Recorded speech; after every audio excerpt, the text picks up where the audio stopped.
السلام علیکم ورحمۃ اللہ وبرکاتہ۔ امید ہے دوستو تمام حضرات خیر و عافیت سے ہوں گے۔ دوستو سبق شروع کرنے سے پہلے آپ سے درخواست ہے، اگر آپ نے ابھی تک ہمارا چینل سبسکرائب نہیں کیا ہے تو ہمارا چینل کو سبسکرائب کریں اور بیل آئیکن بٹن کو دبائیں تاکہ ہر آنے والی ویڈیو آپ کے پاس سب سے پہلے پہنچ سکے۔ دیکھیے دوستو، آج کا سبق ہمارا یہاں سے ہے۔ یہ ہمارا اس کتاب کا 9واں سبق ہے۔ دیکھیے سبق شروع کرتے ہیں۔ اردو زبان کی پہلی کتاب، صفحہ نمبر 11، سبق نمبر 9۔ تجارت، زراعت، حفاظت، شکایت، عمارت، جماعت، ضمانت، عدالت، عداوت، نصیحت، ذریعہ، طریقہ، وسیلہ، تماشا، تقاضا، تاریخ، تعریف، تعلیم، تکلیف، تعطیل، دستور، قانون، مقدمہ، مسلکہ، رعایہ، نتیجہ، تعداد، تکرار، تصویر، تدبیر۔ یہ سارے الفاظ 5 جملوں سے مل کر ایک لفظ بن رہا ہے۔ 5 لفظوں سے مل کر ایک جملہ بن رہا ہے۔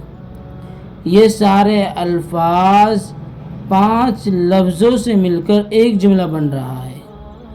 دیکھیے آگے دیکھیے۔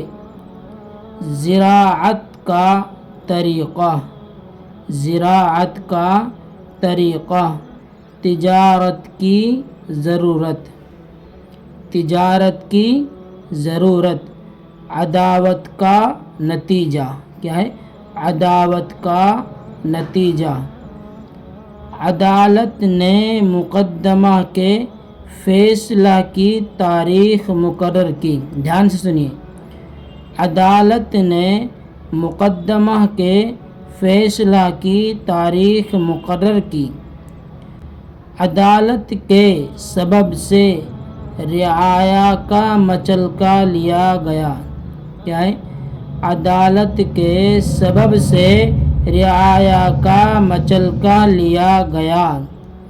تصویر بنانے کا طریقہ تعطیل میں سیکھ لو، تصویر بنانے کا طریقہ تعطیل میں سیکھ لو۔ جو نصیحت نہیں سنتا وہ تکلیف اٹھاتا ہے، جو نصیحت نہیں سنتا وہ تکلیف اٹھاتا ہے۔ دوبارہ دیکھیں آپ یہاں پر اس سبق کو۔ زراعت کا طریقہ، تجارت کی ضرورت، عداوت کا نتیجہ۔ عدالت نے مقدمہ کے فیصلہ کی تاریخ مقرر کی۔ عدالت نے مقدمہ کے فیصلہ کی تاریخ مقرر کی۔ عدالت کے سبب سے رعایا کا مچلکا لیا گیا۔ عدالت کے سبب سے رعایا کا مچلکا لیا گیا۔ تصویر بنانے کا طریقہ تعطیل میں سیکھ لو۔ جو نصیحت نہیں سنتا وہ تکلیف اٹھاتا ہے۔ تو دوستو یہ سبق ہمارا یہاں سے یہاں تک ہو گیا ہے۔ اس سبق کو آپ کو ازبر یاد کرنا ہے۔ سبق اگر آپ کے پچھلے یاد ہوں گے تو آگے کا سبق آپ کے لیے بہت آسان ہوگا۔ اگر آپ کا سبق پچھلے یاد نہیں ہے، ذہن میں نہیں ہے، تو پھر آپ کے لیے آنے والے اسباق مشکل ہو جائیں گے، کیونکہ شروع میں بتلایا جاتا ہے کہ تے کی شکل کیا ہے، جیم کی شکل کیا ہے، رے کی شکل کیا ہے، اور تے کی شکل کیا ہے، میم کی شکل کیا ہے، عین کی شکل کیا ہے۔ یہ ساری چیزیں بتلائی جاتی ہیں، اور وہ ساری چیزیں جب آپ کے ذہن میں رہیں گی تو پھر میرا عزیزو آپ کو آگے چل کر کوئی دقت اور کوئی پریشانی نہیں آئے گی۔ تو یہ سبق آج کا ہمارے یہاں تک ہو گیا ہے۔ تو انشاءاللہ پھر ملتے ہیں اگلی ویڈیو کے ساتھ آپ سے۔ اگر کوئی بات آپ کو پوچھنی ہو تو وہ بات ہم سے کمنٹس کے ذریعے آپ پوچھ سکتے ہیں۔ السلام علیکم ورحمۃ اللہ وبرکاتہ۔